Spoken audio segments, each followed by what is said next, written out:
What if I told you that many of the moments you've experienced in self-sabotage weren't always 100% your fault? What if it was your biology trying to protect you? You see, we all come from a garden, and how that garden is watered or fed determines whether your epigenome turns off and on the chemical messages to your DNA that make you feel trauma or make you feel trust. Because really, your DNA is not destiny. There is no such thing as genetic determinism. It is just a fabrication of society. Your DNA is your discussion and your conversation with God, with your creator. Emotional epigenetics reveals the truth. You are not broken. You are just bioenergetically burdened. And for the next 15 minutes, I am going to prove that to you. What you're about to experience was a live activation that I gave here in Austin, Texas at the Dave Asprey Biohacking Conference. But this isn't just a talk. It's a remembrance. It's a remembrance of who you and I really are. Let's remember. I am here to take a subject that can be kind of serious and make it playful. And that is, why do we experience trauma from our lineage and how do we let it go? And what's the real science behind that? Because the person that you are today is so different than who you were a minute ago, a year ago, definitely 10 years ago. It's taken me 10 years to find my fiance, who I love, Carrie. I am an identity transformation architect. I've been hosting a podcast called Wellness and Wisdom for 10 years. And I'm a son of God. Now, I'm not here to wax religion with anyone, but that's how it's all possible, is from God. So I believe that everything we do is sacred. Every single thing that we experience in life. Why are we sacred? We're sacred because we come from a garden. We literally come from a womb of a mother. And how we come in, our capacity to feel that was programmed, predetermined by our lineage, it gives us shame or it gives us pride, which lead us to trauma or trust. How many people in the room have ever been through something hard? All of us. It's almost like it was the grand design. And so, if you really think about it, no one's broken. We're all just bioenergetically burdened. We're not broken. There's no one to fix. There's nobody here. I'm not here to fix you, and you're not here to fix anybody else. Now, the interesting part about this is that we're all energy. So, physics says work capacity. Metaphysics says consciousness. But spirituality knows something that science tries to fake. Science says, okay, it's work capacity of an organism to make you feel good, that can do work. But really what we're talking about here is burdens. We have burdens in life. We're bioenergetically burdened. What does that mean? Environment, our beliefs that are unconscious. That's the one that I really love to go deep on. And then also our emotional patterns. So has anybody ever been stuck in an emotional pattern before? Like anger, sadness. Okay, a couple of people. When we get stuck in these patterns, how do we move it through our body? Breath work is great, but knowing and doing are two separate things. And so really what we're talking about here is something that science can prove. And for all the scientists in the room and people that really want to go deep into the science, it's here. I don't want to waste your time with the science. The science is important, but the heart of what we're going to do today is way more important. Way more important. All right. Here's really the heart and soul of what I want to share with y'all today. If you leave just getting this one thing, Spirit says your patterns are written into your biology, but we can also rewrite them with love. Now, love is a platitude, right? The hippies had it right. Love is all there is. But it's true. The biggest platitudes in the world are true. And they're true because they get watered down by social media. But here's the ultimate truth, is that fear can be passed on. Epigenetically, scientifically, spiritually, emotionally, but so can love. So let's do a practice.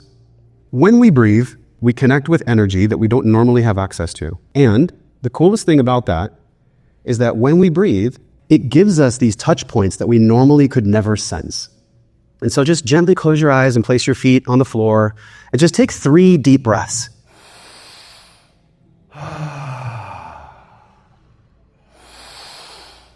And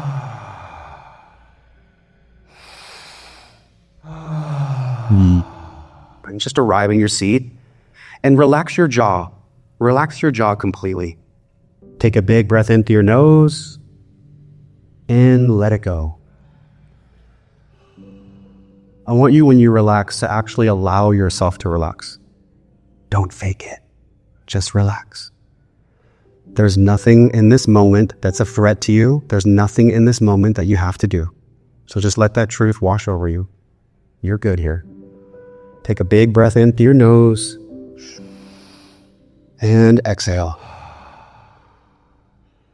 And I want you to think about how many things had to take place before you arrived here. Your mother, your father, your grandparents, your great-great-grandparents, every single person that had to be in union from love to get you here.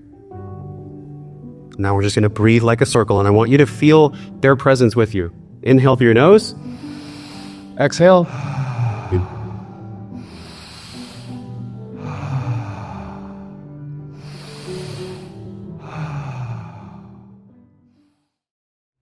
And take one big breath in through your nose, and I want you to just hold it at the top. So big breath in through your nose and hold. Feel the pressure, wanting to breathe, just be with that pressure. It's all good. It's the same pressure your ancestors felt. It's the same pressure you feel when you're at work and when you're stressed and when there's things going on, bills to pay. Just in 3 seconds, let all that go. 1, 2, 3.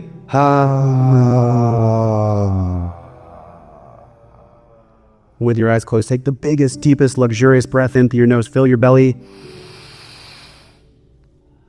Hold and let it go.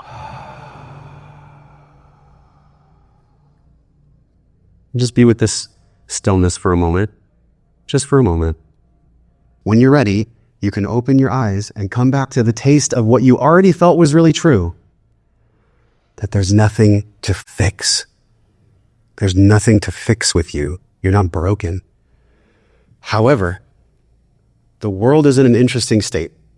And the state of the world right now is a mirror of the tension and the disconnection that we all feel. Krishnamurti said it the absolute best. It is no measure of health to be well adjusted to a profoundly sick society. And we know we're in a sick society, right? There's a reason that we all came here to this conference. Is because we're interested in our own unique way, in our own unique version of healing society. That's really what this is all about. Every single initiation, the world is in a huge initiation right now, that we go through is actually for our good. So I'm going to share my quick initiation with you, and I want you all to connect with your hearts. Maybe you already felt it, that part of you that got initiated when you were a child. When you were a little boy, when you were a little girl, and things happened that were really challenging for you. I know I'm in the right crowd because y'all already raised your hand and said you've been through challenge. So my father struggled with his own demons. My mother had manic bipolar disorder, still does. And that gave me a bioenergetically burdened body. Now, what do I mean by that? Bioenergetics means that your body has a burden from either the environment, the unconscious beliefs, or those patterns of emotions that keep rolling through your neural tree. I don't use the word nervous system. Here's why. When you hear the word nervous, what do you feel? Just throwing it out there. Are you nervous? So nervous system, and this is actually to credit one of the gentlemen who's here, Dr. Stephen Young. If you haven't followed him, definitely follow him. The power of NLP is always in place, right? Neuro-linguistic programming is always programming us either for love and trust or either for trauma and fear, full stop. And so our neural tree was designed to be loved. I developed a shell, and my shell was called food. And then food led to pornography, and pornography led to me wanting to get a six-pack and thinking that a six-pack was going to give me all the peace and fulfillment I ever needed, but I was still miserable. So with enough womanizing and then having the six-pack that I thought was going to make me accepted and loved by girls, I wasn't fulfilled. I still didn't feel like Josh. And so in 6 months, my mom was put in a mental home, my credit card bill was like $80K, and I had this moment where I just dropped down to a knee and I just asked God, what would you like me to do? What do you want me to do? Because I don't want to be here anymore if it's going to be like that. These burdens that I and we all carry, epigenetically expressed through our lineage, emotional, behavioral, environmental. They're real. We all can feel them. And so at that time, I didn't know this, but God said, launch a podcast. You've been wanting to do that for like 2 years, so you may as well do it. And then I had a journey. And has anybody heard of Joseph Campbell in the room, The Hero's Journey? Okay.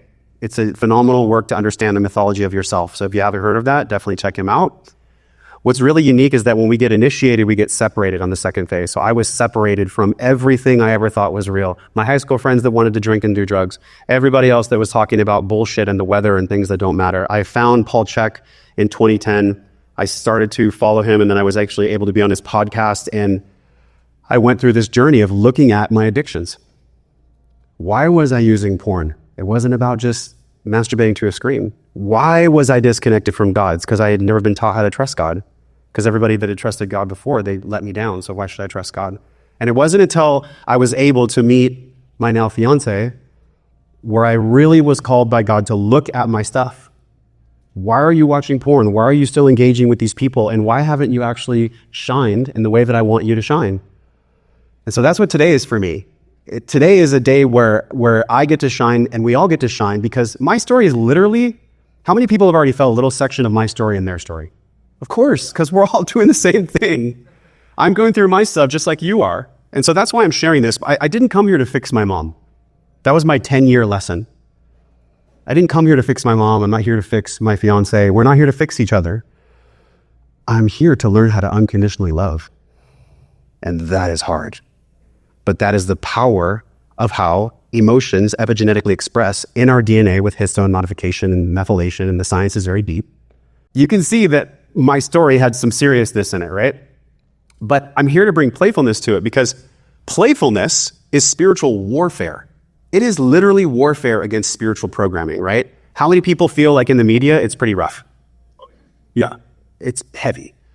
So transformation in that same vein can be enjoyable. Transformation does not have to be us praying to the growth God and like, let me go to 15 Joe Dispenzas and let me go to 16 Tony Robbins and have all my ribbons stacked up on my wall so that people can see how much work I've done, but I'm still an asshole. That's not training yourself. And so here's what I would like to do. I would like to move us into an exercise of trust and safety. You have two options. Number one, it's only 3 minutes long, so just trust me here. You can dance, or you can connect with someone brand new and you're going to ask them 2 questions. The first question is, what brought you here? Why are you here? And what's something super fun and maybe funny about you that most people don't know? Like a nickname you had, or something like you scratch yourself when you're nervous. I don't know. Something like that, okay? So 3 minutes, I'm going to play this song. This is one of the coolest songs, by the way. And for 3 minutes, I just want you to connect with someone or dance. Connect with someone or dance. Just 3 minutes. Just being human, old school. Remember that serious needs play. Serious needs play. Play. So did y'all feel better, or did you feel the same compared to when you just connected with each other? Here's why you felt good, because you're a capacitor. Look at this photo of my daughter in Sloan. So cool. You're a capacitor. When your capacitor is nourished by what you just did, that's actually generational healing. It doesn't have to be so serious. Of course, there is very serious therapies that can be done, which is amazing. When I made the logo of the podcast in 2022, I had no freaking idea that it was actually an energetic capacitor from electricity, and in sacred geometry that a pentagon is harmony. I had no freaking idea. So cool. And then I realized that, oh, okay, if the capacitor is the pentagon and in geometry it means harmony, well, then why don't we just spend our whole lives nourishing the 5 sides of ourselves? Why don't we just nourish ourselves mentally, emotionally, spiritually, financially, physically? And when we do that, that was in 2022, what happens is we start opening ourselves up to the bridge of emotion. And this is what Hawkins taught about for so many decades. MD, PhD, renowned psychiatrist. The scale of emotions where most of society operates is from survival. And when we operate from survival, we miss out on integrity. And then, of course, there's the love and light crew. Hey, brother, it's all love. It's all love, dude. You know what, just like do some mushrooms and go walk out and do a party, and like, who cares about your stress? That's not life either. But there's maturity here, because when I can get to courage from pride, like I did when I looked at my stuff, then you can really grow. And when you grow, you realize that emotions are only 90 seconds. This is what Dr. Jill Taylor, her brother was a schizophrenic, that's what drove her into the work. She realized that, wow, when I measure this in the brain, it's 90 seconds. So what does that mean? If an emotion is 90 seconds, why does it get stuck? There's a cherry blossom study that was done. They gave mouse cherry blossoms and they shocked them. And that showed 2 generations that they would continue to exhibit that stress response. And then there's also 7 generations that are affected from abuse and trauma and sexual things.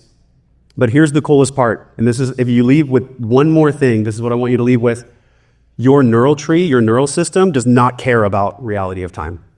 Your neural system only cares about safety. So when you have a man or a woman or a situation in your life that comes to you and you feel that same trigger response, your neural system doesn't care. It doesn't care at all. And so the power of this that's really cool is that when your capacitor is fully charged, you know who you are, you know why you're here, you've done that deeper work to understand, like, this is who I am. And also, this is all the things I've been through. Then this is the coolest part. You can feel who you really are. You don't have to wear a mask when you go to a conference. You don't have to close all the deals. You don't have to struggle. You don't have to suffer. You don't have to fucking try so hard. And also you get to accept this is a lifelong process. So what is this all about? Your greatest freedom comes when your biology no longer argues with your reality. That's it. That's what all these red light therapies and all these toys and tools, which are cool, I have them. I have a cold plunge, I have red light, I have PEMF, I have all the stuff. But when your biology is no more arguing with your reality, that's when you can say, okay, now I'm going to bring life into the world. Now I'm going to have children. And this is the coolest part because I get to do this. My mom did not get to do this. We're blessed, guys. Can we just take one deep breath for how blessed we are? Wow. We are so blessed to even be here, to have the resources that our parents didn't have, that these generations didn't have. Just feel that in your heart for a second. Like, I just wonder if this was all divine orchestration. And of course it was, otherwise it wouldn't have happened that way because our creator has a plan. And so that's what we do with the life method activation. That's what I'm all about. Now, that's what I've learned how to do with like 88 practices. I was going to show you that slide, but it was like way too many practices. There's like 88 different things I've learned and been through, and it brought me to this. So if you want to join us online, there's a code there for you to scan. It's 6 months for free. Guys, leave the room and just know that like the struggles you have, these emotional epigenetic struggles, you're not alone. We all experience them. And science and spirituality are teaching us the same thing, and that is, how can we unconditionally love? So thank y'all for being here.